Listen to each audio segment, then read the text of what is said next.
Hello you guys, and welcome back to my channel. If this is your first time here, welcome for the first time. Don't forget to subscribe, leave me a comment, post notifications, all that good stuff. So in this video, I'm going to be showing you how I do my 2 ponytail feed-in braids. I don't know the technical name for the hairstyle, but if you want to see how I did this, keep watching.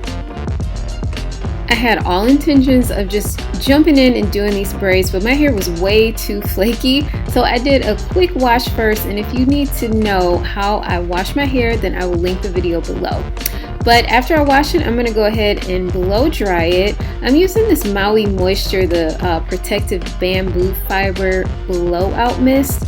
I really like this stuff. I like it better than the Chi and any other like heat protectant thing that I've used on my hair, so I do recommend this. If you're going to use it alone, it does make your hair hard. I think the bamboo fibers actually do work to protect your strands, so it's worth it. It's worth giving it a shot. But here's me using my favorite of all time brush to detangle, to blow dry. It's like, I'm sorry, that was my phone and I'm not editing that out. But yeah, this is my favorite brush to use. If you want to see how I blow dry my hair, like a detailed video, I'm going to link that video below also. I'm not going to go through it in this video, but I probably will eventually do an updated version of how I blow dry and straighten my hair, because my products have changed up a little bit.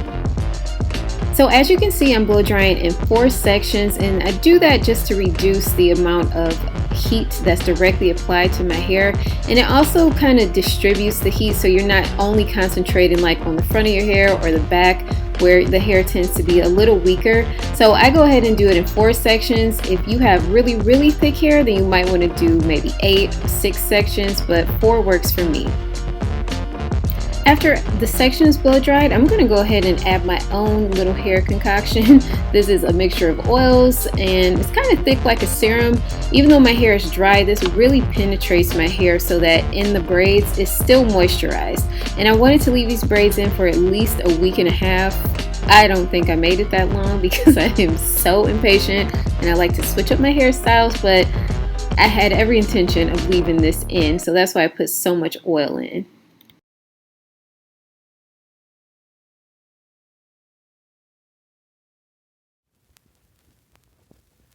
Once my whole head is blow dried, I'm going to go ahead and make the part down the middle of my hair.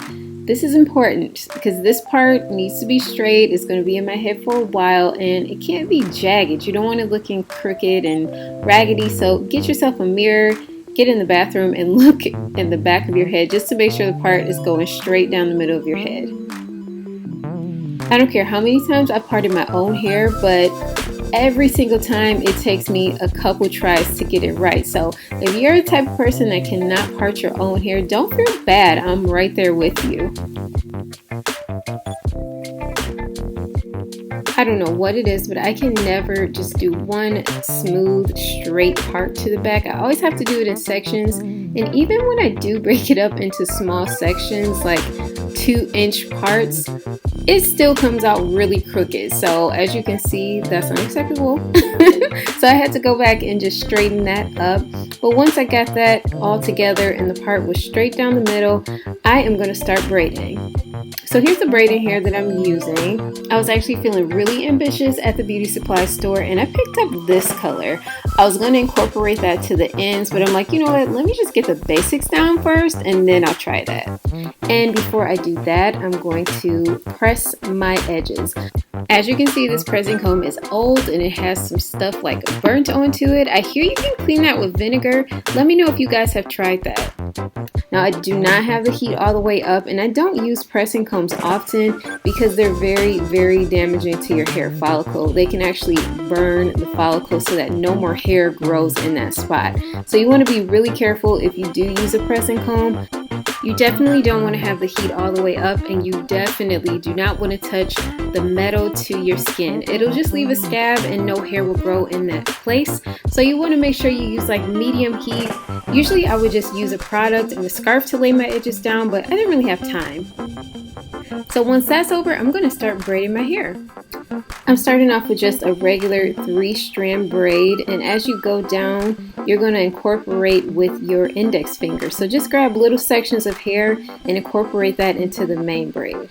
I do about 4 braids, 4 sections of the braid, and then I'm going to grab the fake hair and start incorporating that in.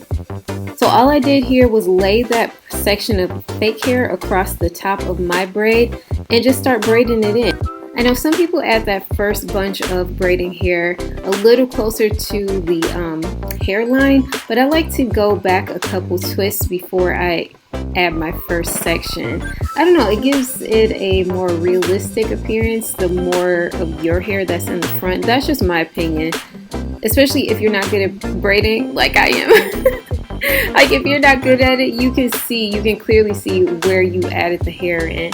And I'm still learning. This is my first time doing this. This is my first time showing you guys. So I do have a couple little lumps and bumps up there, but I think for the first time it's pretty good.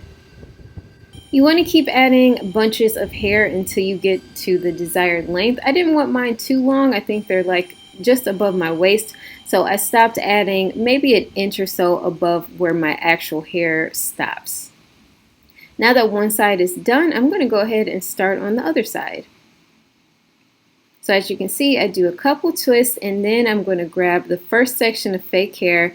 And here's a tip, pre-section your hair out. So when it's closer to the forehead, you want to grab a smaller section of hair, because if you grab a section of hair that's too thick, it's going to show. I've learned this through trial and error. Once the braid is all done, I personally like to fluff the braid up. I like the look of that, but it's not good to fluff it if you're going to, if you're planning on leaving it in for a while, because it will come apart. And if your hair is shorter, then it'll definitely start peeking through the braid after a couple days. So I did the loose, like the pulling the braid apart just for a week or so. But if you're trying to leave this in for a month or 2 months, you want to do tighter braids, like don't pull the sections apart, and closer to the scalp. So of course, while my hair was setting under the scarf, I had to put on some makeup. This is what I like to do while my hair is setting. This is how I kill time. I either do skincare or I do my makeup. So I left the scarf on for maybe about a half hour to 45 minutes and let the hair set, and this is how it looks like after I took it off.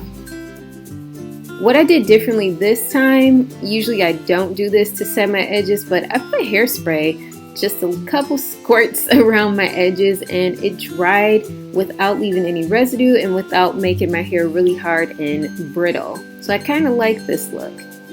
Since this is my first time doing this style, please feel free to leave me any tips or advice that you have below.